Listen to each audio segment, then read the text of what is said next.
இன்றைக்கி கடவுள் நம்மளுக்கு கொடுத்துருக்க வசனம் 3 யோவான் 1:11. பிரியமானவனே, நீ தீமையானதை பின்பற்றாமல் நன்மையானதை பின்பற்று.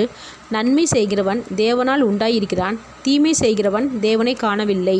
இந்த வசனத்தை கொண்டு கடவுள் மட்டும் என்ன சொல்கிறத பார்ப்போம். தீமைனா வெறும் மது, சூது, புகை, இச்சை இப்படிப்பட்ட பழக்கம் மட்டும் இல்லை. இதையும் தாண்டி எத்தனையோ விஷயம் இருக்குது. துரோகம், லஞ்சம், ஏமாத்துறது, பொறாமை, இழிவாக பேசுகிறது, இரக்கம் இல்லாதது, இன்னும் சொல்லிக்கிட்டே போகலாம். இவ்வளோ குணங்கள் நமக்குள்ளே ஏன் இருக்குதுன்னா, இந்த பூமியில் உள்ள ஆதாயத்துக்காக இப்படிப்பட்ட குணங்களை நமக்குள்ளே வளர்த்துக்கிறோம். இவ்வளவு தீமைகளையும் நமக்குள்ளே வச்சுக்கிட்டு தேவனை பார்க்கணும்னா தேவன் எப்படி நமக்கு வெளிப்படுவார்?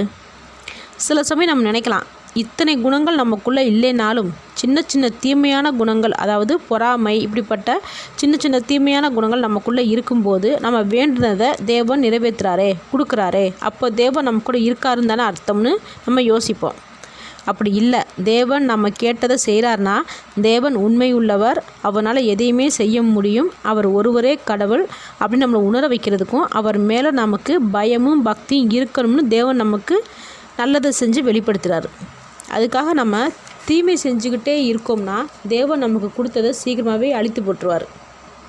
அப்போது தேவனை நம்ம பரத்தில் சந்திக்கணும்னா எப்பயுமே நன்மை செஞ்சால் மட்டும்தான் தேவனுடைய முகத்தை நாம் பார்க்க முடியுமே தவிர, தீமை மேலே தீமை செஞ்சுக்கிட்டே இருந்தோம்னா இப்போ நமக்கு கொடுத்த ஆசீர்வாதத்தையும் அளிப்பார், பரத்தில் நமக்கு இடமும் இருக்காது, தேவனை நம்ம பார்க்கவும் முடியாது.